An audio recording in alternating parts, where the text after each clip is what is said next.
প্রিয় দর্শক, সবাইকে আমন্ত্রণ জানিয়ে শুরু করছি দেশ টিভির ফ্যাশন রূপ মাধুর্য বিষয়ক বিশেষ আয়োজন ভিট আত্মবিশ্বাসী সৌন্দর্য অনুষ্ঠান। সাথে আছি আমি তাবাসসুম প্রিয়াঙ্কা। মানুষ বরাবরই সৌন্দর্য পাগল, আর তাই মানুষ সুন্দরকে বেছে নেয়। নিজেকে সবার মধ্যে সুন্দরভাবে উপস্থাপন করবার ইচ্ছা থেকেই মানুষ সৌন্দর্য চর্চা করে।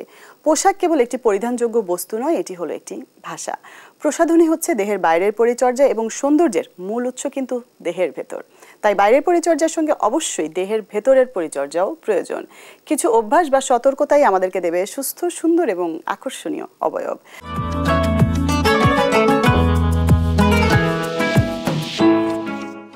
সৌন্দর্যের আদ্যপান্ত নিয়েই ভিট আত্মবিশ্বাসী সৌন্দর্য। দর্শক, এবারে আমরা জেনে নেব কিছু ঘরোয়া টিপস। ভিট আত্মবিশ্বাসী সৌন্দর্য অনুষ্ঠানের সঙ্গেই থাকুন।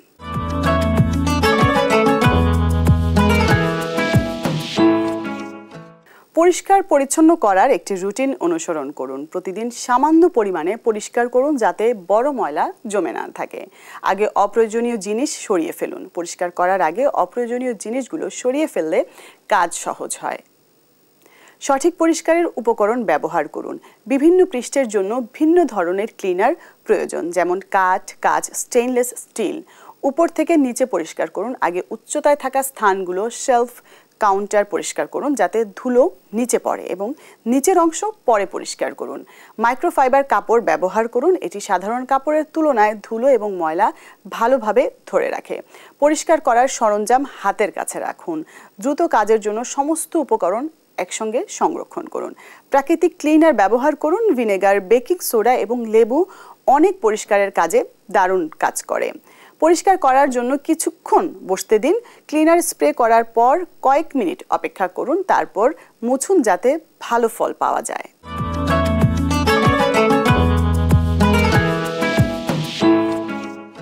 দর্শক, দেশ টিভির ফ্যাশন এবং রূপ মাধুর্য বিষয়ক বিশেষ আয়োজন ভিট আত্মবিশ্বাসী সৌন্দর্য অনুষ্ঠানের এ পর্যায়ে আমরা শুনবো একজন এক্সপার্টের কথা। আমি আজকে আপনাদেরকে বলবো রমজান মাসে কিভাবে আমাদের জীবনযাপন পদ্ধতিটা হওয়া উচিত সেই বিষয়ে। প্রথমে আসি ইফতার প্রসঙ্গ। অবশ্যই আমাদেরকে চেষ্টা করতে হবে আমরা যেন অতিরিক্ত তেলে ভাজা খাবার, বাহিরের খাবারগুলো যেন কম খাই। আমাদের যে বাঙালি সমাজ, এখানে দেখা যায় যে আমাদের আসলে তেলে ভাজা খাবার না হলে হয় না। মুখরোচক খাবারগুলো আমরা খুব পছন্দ করি। সেক্ষেত্রে অবশ্যই নিজেদের দিকে খেয়াল রাখতে হবে।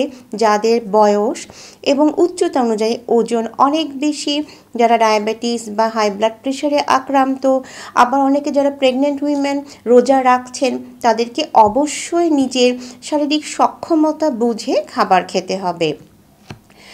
এই সময়ে অনেক শিশু কিশোরও রোজা থাকছে। আমরা যারা অভিভাবক, আমাদেরকে চেষ্টা করতে হবে আমরা যেন শিশু কিশোরদেরকে ইফতার, সেহরি এবং রাতের বেলার যে খাবার, সেই খাবারগুলোতে অবশ্যই যেন পুষ্টি সমৃদ্ধ খাবার থাকে। এখন অনেক গরম, ইফতারের সময় স্বাভাবিক ঠান্ডা খাবার খেতে ভালো লাগবে।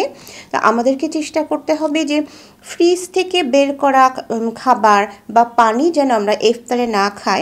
অবশ্যই ফ্রিজ থেকে বের করার পরে কিছু সময় রেখে যখন টেম্পারেচারটা নর্মাল হবে তখন সেটা খাওয়া আমাদের জন্য উত্তম হবে। এবং এই সময়টাতে এই যে ভোরের দিকে এখন একটু ঠান্ডা আর সারাদিনে প্রচণ্ড পরিমাণে গরম, এই সময়ে আমরা যারা বাহিরে কাজ করছি, আমাদের শরীর থেকে অনেক লবণ পানি চলে যাচ্ছে, আমরা অনেকে ঘেমে যাচ্ছি, আবার সারাদিন না খেয়ে থাকার জন্য পানির শূন্যতা তৈরি হচ্ছে। এই জন্য অবশ্যই চেষ্টা করতে হবে ইফতার, সেহরি, রাতের খাবার, এই তিনটা খাবারের সময়ের মধ্যে যেন আমাদের পর্যাপ্ত পরিমাণ পানি থাকে। অবশ্যই যেন 8 থেকে 10 গ্লাস পানির পরিমাণটা যেন পূরণ হয় সেই চেষ্টা করতে হবে।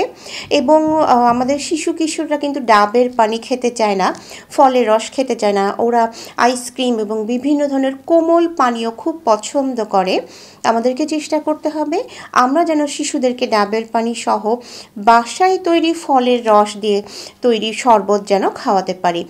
এতে তাদের পুষ্টির চাহিদাটা পূরণ হবে এবং বাহিরের খাবার আমরা যতটা পরিহার করতে পারবো ততই ভালো। ডাবের পানির মধ্যে থাকে সোডিয়াম, ক্লোরাইড, ম্যাগনেসিয়াম। এই খনিজ লবণগুলা সব বয়সের মানুষের জন্য ভীষণ উপকারী। দর্শক, আপনারা দেখছেন দেশ টিভির ফ্যাশন এবং রূপ মাধুর্য বিষয়ক বিশেষ আয়োজন ভিট আত্মবিশ্বাসী সৌন্দর্য অনুষ্ঠান। যাব ছোট্ট একটা বিরতিতে, বিরতির পর ফিরে আসবো এবং আমার সঙ্গে থাকবেন একজন অতিথি। কোথাও যাবেন না, আমাদের সাথেই থাকুন। দেশ টিভির ফ্যাশন রূপ মাধুর্য বিষয়ক বিশেষ আয়োজন ভিট আত্মবিশ্বাসী সৌন্দর্য অনুষ্ঠানের প্রতি পর্বে আমাদের সাথে স্টুডিওতে থাকেন একজন আমন্ত্রিত অতিথি। আজকে আমার সঙ্গে আছেন অভিনয় শিল্পী, প্রেজেন্টার, মডেল, পারফর্মার ইশিকা সাকিন। আমন্ত্রণ তোমাকে, কেমন আছো? অনেক ধন্যবাদ আপু, আলহামদুলিল্লাহ আমি অনেক ভালো আছি। আপনি কেমন আছেন? আমিও ভালো আছি, তোমাকে পেয়ে ভালো লাগছে। তোমার কাছে প্রথমেই যেটা জানতে চাই, সৌন্দর্যের সংজ্ঞাটা কি? ব্যক্তি বিশেষ অনুযায়ী সৌন্দর্যের সংজ্ঞাও পরিবর্তিত হয়। ইশিকার কাছে সৌন্দর্যের সংজ্ঞাটা কি? আচ্ছা, আমি আসলে ওরকম উত্তর দিব না। আমার কাছে মনে হয় মানুষের আত্মবিশ্বাস এবং সে নিজে সেটা প্রেজেন্ট করাকেই আসলে সৌন্দর্যটা বলে। নিজের মধ্যে সেই পর্যাপ্ত আত্মবিশ্বাসটা থাকা জরুরি এবং নিজেকে নিয়ে মানে কনফিডেন্সের উপর আর কিছুই হতে পারে না। একেবারে আমাদের প্রোগ্রামের ট্যাগলাইনের সাথে যাচ্ছে আত্মবিশ্বাস। হ্যাঁ হ্যাঁ, আমার কাছে একদমই তাই। আমি ছোটবেলা থেকে আমি নিজের প্রতি অনেক কনফিডেন্স আমার আছে। আমি যেমন, আমার কাছে মনে হয় আল্লাহ আমাকে অনেক সুন্দর বানিয়েছে এবং আমি যখন আয়নাতে নিজেকে দেখি তখন মনে হয় যে মাশাআল্লাহ আমি অনেক সুন্দর। নিজের প্রতি নিজের স্যাটিসফ্যাকশন, জি, এই স্যাটিসফ্যাকশন থেকেই নিশ্চয়ই কাজে আসা, আত্মবিশ্বাস থেকেই কাজে আসা, ইন্ডাস্ট্রিতে আসা। সেই আত্মবিশ্বাস থেকেই নিশ্চয়ই ইন্ডাস্ট্রিতে আসা, কাজ করা। সেই ব্যাকগ্রাউন্ডটা একটু ছোট্ট করে শুনবো। যতটুকু জানি তুমি দুটো রিয়েলিটি শোতে ছিলে, ক্যালেন্ডার গার্লস এবং ক্যাম্পাস স্টার। কিভাবে রিয়েলিটি শোতে যুক্ত হলে? ছোটবেলা থেকে আমার কখনো মিডিয়া লাইনে বা আমি অ্যাক্টিং করব এটা আমার কখনো ইচ্ছে ছিল না বা কল্পনাতেও ছিল না। আমি তো সবার সাথেই মুভি দেখতাম, মনে হয়তো অবাস্তব কিছু, তাদেরকে যদি কখনো দেখতে পারতাম, ছুতে পারতাম। তো আমার মা খুবই রুচিশীল একজন নারী। সে আমরা 4 বোন, আমাদের সবাইকে আসলে আর্টের সাথে যুক্ত করেছেন, শিল্পকলাতে আমাদেরকে শিখিয়েছেন। আমি গান শিখেছি, আর্ট শিখেছি। তারপর ভার্সিটি লাইফে যখন আমি ভর্তি হই জাহাঙ্গীরনগর বিশ্ববিদ্যালয়ের নাটক ও নাট্য, এবং তোমার পড়াশোনাটা তো একদম ওই রিলেটেডই, হ্যাঁ, নাটক এবং নাট্যতত্ত্ব। হ্যাঁ, ছোটবেলায় এমনিতে আমি হয় না স্কুলে কিছু সংগঠন থাকে যেখানে অভিনয় নিয়ে একটু কাজ হয় বা সবাই মিলে একটা কিছু করা, ওইখানে আমি ডিরেকশন দিতাম, অভিনয় করতাম, মজা লাগতো। আসলে কালচারাল সাইডে থাকতে আমার খুব ভালো লাগতো। বিভিন্ন প্রতিযোগিতায় আমি অংশগ্রহণ করতাম গানের। তো তখন জানতাম না যে আসলে এটাকে থিয়েটার বলে। যখন আমি আসলে আমার এই যে একাডেমিক লাইফে গেলাম তখন আমি বুঝতে পারলাম যে থিয়েটার নামেও কোনো ডিপার্টমেন্ট আছে, নাটক ও নাট্যতত্ত্ব বিভাগও আছে। তা আমি যখন ভর্তি হয়েছি আমি ভেবেছি তো আমি কালচারাল দিকটাতে থাকতে পারবো, এটাতে পড়লে গানও করতে পারবো, নাচও করতে পারবো, অভিনয়টা হয়ে যাবে, ভালো লাগার জায়গাটার সাথে থাকে। একদমই। তো আমি যখন সেকেন্ড ইয়ারে পড়ি তখন একটা প্রতিযোগিতা আসে, ক্যাম্পাস স্টার। তো সেখানে আমি নাম দিই এবং রানার আপস হয়ে যাই। তো ওইখান থেকে টুকটাক করে মানুষ জানতে শুরু করলো যে আচ্ছা না, এই মেয়েটা আছে, সে মনে হয় ভালো কিছু করতে পারবে। আমাকে বিভিন্ন মানুষ কাস্টিং করতে থাকে। এইভাবে আমি অনেক কি বলবো, কাস্টিং এর জন্য অডিশন দিয়েছি, অনেকগুলোতে রিজেক্টও হয়েছি। কিন্তু এরকম করতে করতে আর কি মানুষজনের কাছে একটু পরিচিত হলাম। এমনিতে কিন্তু আমার মিডিয়াতে কেউই নেই, একদমই আমি নিজের পথটা নিজে শিখে শিখে শিখে শিখে তৈরি করা। তারপর আবার আরেকটা প্রতিযোগিতায় অংশগ্রহণ করি, সেটাতেও উইনার হয়ে যাই। তো এই আর কি চলছে, এখন মিডিয়াতে কাজ করছি, এভাবেই আসলে আমার এন্ট্রি বলা যায়।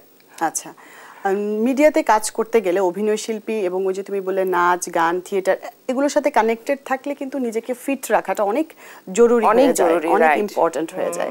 আর আমরা দেখতেই পাচ্ছি মাশাআল্লাহ তোমার স্কিন অনেক সুন্দর, হেয়ার অনেক সুন্দর। তুমি কি কোনো ধরনের মেডিকেশন, যোগা অথবা জিম এবং স্কিন কেয়ার, হেয়ার কেয়ারের জন্য অনেকে অনেক ধরনের ট্রিটমেন্ট নিয়ে থাকে, এগুলো কিছু করে থাকো নাকি একেবারেই ন্যাচারাল ভাবেই এরকম তুমি? আপনি তো আমাকে সামনাসামনি দেখছেন যে আমি ন্যাচারে খুবই বিশ্বাসী। আমার ন্যাচারাল লুক, সবকিছু ন্যাচারাল থাকবে, এটা আমার খুবই ভালো লাগে। আমাকে আমার সাথে আর্টিফিশিয়াল কিছু স্যুট করে না। তো ছোটবেলা থেকে আমি খুব সচেতন আমার স্কিন নিয়ে। আমার মুখে যদি আমি কোনো ক্রিম বা কোনো ব্র্যান্ডের কিছু ইউজ করি সেটা আমাকে স্যুট করে না, খুবই সেন্সিটিভ হয়ে যায়। তো আমি যেটা করি, ন্যাচারাল ইনগ্রিডিয়েন্টস যেগুলো অ্যালোভেরা, যেটা গাছে, সেগুলো আমি ইউজ করি। এমনিতে আমি পার্লারেও যাই না, ফেসিয়ালও করি না, কিছু করি না। আমার চুল, এটা আমার জেনেটিক, আল্লাহর আলহামদুলিল্লাহ আমার মা বাবা থেকে এটা পাওয়া। আর স্কিনটাও এটা ন্যাচারাল। এখানে যদি আমি বেশি কিছু করতে যাই তাহলে এটা নষ্ট হয়ে যাবে। ওকে, ন্যাচারাল ভাবে যদি কারো থাকে, জেনেটিক্যালি থাকে, সেটা তো একটা ব্লেসিং, কিন্তু ব্লেসিংটাও কিন্তু মেইনটেইন করা লাগে। অবশ্যই। সেটার জন্য কি স্পেসিফিক কোনো ডায়েট প্ল্যান বা খাবারের কোনো কিছু মেইনটেইন করা হয়? যেটা হচ্ছে যে আমাদের যারা কাজ করি বাহিরে তাদের পানিটা কম খাওয়া হয়। তো আমি যদি পানি কম খাই, আমার স্কিন যেমনই করি না কেন, আমি যত মেকআপই করি না কেন, সেটাকে কিন্তু ফ্রেশ লাগবে না। তো প্রচুর পানি পান করতে হয়, সেটা আমি করি। পর্যাপ্ত ঘুম দরকার, যেটা হচ্ছে ভেতর থেকে আসলে সৌন্দর্যটা আসলে বের হয়ে আসে। কনফিডেন্স তো আছেই, তো এর পাশাপাশি পর্যাপ্ত ঘুমটা দরকার, পানি খাওয়াটা দরকার, আর একটু জাঙ্ক ফুডটা অ্যাভয়েড করলে সবচেয়ে ভালো হয়। ওকে, তুমি বলছিলে, তোমার সাথে গল্প করতে করতে শুনছিলাম যে তুমি একটু হেলদি ফ্যাটি ছিলে, তারপরে তুমি যেহেতু রিয়েলিটি শোতে পারফর্ম করেছো এবং অডিশন দিয়েছো, সেখানে সিলেক্ট হয়েছো, বিশাল একটা জার্নি ছিল, লম্বা একটা জার্নি। তখন কি তোমার মনে হয়েছিল যে তোমাকে একটু স্লিম অ্যান্ড একটু ফিট, ওয়েল ফিটেড হতে হবে, এরকম তখন কি কোনো ডায়েট করেছো কিনা? মানে আমি আসলে যখন ওই প্রতিযোগিতায় নাম দিই তখনও কিন্তু আমি মোটাই ছিলাম। আচ্ছা। তখনও মানে ছোটবেলা থেকে এইসব নিয়ে কিন্তু আমি অনেক বুলিং এর শিকারও হয়েছি, যে মনে হয়তো ছোটখাটো একটা হাতির বাচ্চা, আবার অনেকে বলতো নেত্রী নেত্রী একটা ভাব, যেহেতু হাইটটা একটু বেশি, তো একটু স্বাস্থ্য থাকাতে এইসব মানুষজন বলতো। সবচেয়ে বড় কথা যে আমি আমার পোশাক একদম আমি নিজের মতো পরতে পছন্দ করি। আমি বাস্তবে যেরকম আমি এরকমই থাকতে পছন্দ করি, একদম সিম্পল থাকতে আমি পছন্দ করি। কিন্তু ক্যারেক্টার প্রয়োজনে হয়তো আমার বিভিন্ন ড্রেস পরতে হয়, কিন্তু যখন ওয়েস্টার্ন পরতাম একটু আমার ফ্রেন্ড সার্কেলের মধ্যেই বলতো এত মোটা মেয়েদের ওয়েস্টার্ন পরলে ভালো লাগে না। হ্যাঁ, তখন যদি ওদেরকে বলতাম যে তোমরাও তো পরো, এ করো, আমরা তো কিউট, আমরা দেখতে ছোট বাচ্চাদের মতো, তা আমাদেরকে ভালো লাগে। তো এই টাইপের কথা আমি অনেক শুনেছি। তো আমি যে এইসব কথা শুনে যে নিজের ওজন কমেছে ব্যাপারটা তা না, আমি নিজের জন্য আমি খুবই স্বাস্থ্য সচেতন। আমি ছোটবেলা থেকে খেলাধুলা করতাম, আমি আমার ক্যাম্পাস লাইফেও খেলাধুলা করেছি, হ্যান্ডবল খেলেছি, আর আমি যে কোনো প্রতিযোগিতায় মানে আমি নাম দিতাম, সেটা গানের হোক, প্রতিযোগিতা হোক, সেটা অভিনয়ের হোক, তেমনি খেলাধুলার হোক। আমি স্কুল লাইফ থেকে এটা করতাম, খুব খেলাধুলায় পারদর্শী ছিলাম। আর ঘরের যে এক্সারসাইজ ফ্রি হ্যান্ড সেগুলো আমি করে থাকি, ইয়োগা আমি বাসার মধ্যে প্র্যাকটিস করি। ওকে, একটু কাজের প্রসঙ্গে আসি। তুমি তো বেশ কয়েকটি চলচ্চিত্রে অভিনয় করেছো এবং বেশ কয়েকটি চলচ্চিত্র রিলিজ পেয়েছে। একটু তোমার কাজের প্রসঙ্গে আমাদেরকে একটু ডিটেইলস বলো। আচ্ছা, চলচ্চিত্র প্রথম যেটা করেছি সেটা রিলিজ পেয়েছে, কিন্তু ওইটা নিয়ে আসলে বলতে চাই না, মানে একটু বিতর্কের সৃষ্টি হবে। তো পরবর্তীতে যেগুলো করেছি সেটা হচ্ছে একটা এশা মার্ডার, সেটা ডিরেক্টর হচ্ছেন সানি সানোয়ার ভাইয়া, এবং লাস্ট করেছি কুরকাপ, সেটা ডিরেক্টর হচ্ছেন নূর ইমরান মিঠু ভাইয়া। এগুলো তো এখনো রিলিজ হয়নি? এগুলো একটাও রিলিজ হয়নি। আচ্ছা, রিলিজ হলে তখন আমরা ইশিকাকে আরো অন্য রূপে দেখতে পাবো। হ্যাঁ, এটা অন্য, মানে দুই সিনেমাতে আমার ক্যারেক্টার এবং মানে একটার সাথে আরেকটা মিল পাবেন না। একটু হালকা করে কি বলবে যে দুটোর ক্যারেক্টার কেমন ছিল? যেহেতু রিলিজ কবে হবে এখনো হয়নি, তো ওই ক্যারেক্টার নিয়ে এটা বলবো না, কিন্তু দুইটারই ভাইটাল ছিল। এশা মার্ডারও বেশ ভাইটাল একটা ক্যারেক্টার ছিল, এবং কুরকাপের ক্যারেক্টারটা বেশ ইন্টারেস্টিং। এটা আমি এখন আসলে বলতে চাই না। ওইখানে মোশাররফ করিম ভাইয়া ছিলেন, অনেক বেশ সিনিয়র আর্টিস্টরা ছিলেন। এশা মার্ডারও আমাদের বাঁধন আপু ছিলেন, ফারুক আহমেদ ভাইয়া ছিলেন। তাদের সাথে কাজ করতে কেমন লেগেছে? অভিজ্ঞতাটা কেমন ছিল? ওনারা খুবই নাইস, খুবই ভালো। মানে এই যে হয় না যে সিনিয়র আর্টিস্টদের সাথে কাজ করা একটা ব্লেসিং, অনেক কিছু শেখা যায়। ডেফিনেটলি। মানে আমি তো একাডেমিক লাইফে তো কিছু না কিছু শিখে আসছি, হ্যাঁ, ব্লকিং বলেন, রিদম বলেন, আপনার হচ্ছে ক্যামেরা বলেন, নলেজটা সব সময় থেকেই ছিল। কিন্তু সিনিয়রদের সাথে কাজ করলে কোথায় থামতে হবে, কোন জায়গায় কিভাবে এক্সপ্রেশনটা দিতে হবে, যে গাইড করার যে ব্যাপারটা, এটা কিন্তু অনেক শেখা যায়। তো আমি খুবই ভাগ্যবান ওনাদের সাথে কাজ করতে পেরেছি। অনেক ধন্যবাদ ইশিকা সাকিন, তোমার সাথে আড্ডা দিয়ে ভীষণ ভালো লাগলো। তোমার পথ চলা সুন্দর হোক, এটাই প্রত্যাশা। অনেক ধন্যবাদ আপনাকে এবং দেশ টিভিকে অনেক ধন্যবাদ আমাকে আমন্ত্রণ করার জন্য। আমি আসলে আমার দর্শকদের কাছে দোয়া চাচ্ছি, যেন আমাকে মন ভরে দোয়া করবেন। একদিন আমি অনেক ভালো একজন অভিনয় শিল্পী হব ইনশাল্লাহ। অনেক ধন্যবাদ। দর্শক, দেশ টিভির ফ্যাশন এবং রূপ মাধুর্য বিষয়ক বিশেষ আয়োজন ভিট আত্মবিশ্বাসী সৌন্দর্য অনুষ্ঠানের আজকের আয়োজন এখানেই শেষ করছি। আগামী পর্বে আপনাদের সাথে আবারও দেখা হবে এবং আমার সঙ্গে থাকবে নতুন কোনো অতিথি। সে পর্যন্ত সবাই ভালো থাকুন, সুস্থ থাকুন এবং দেশ টিভির সাথেই থাকুন।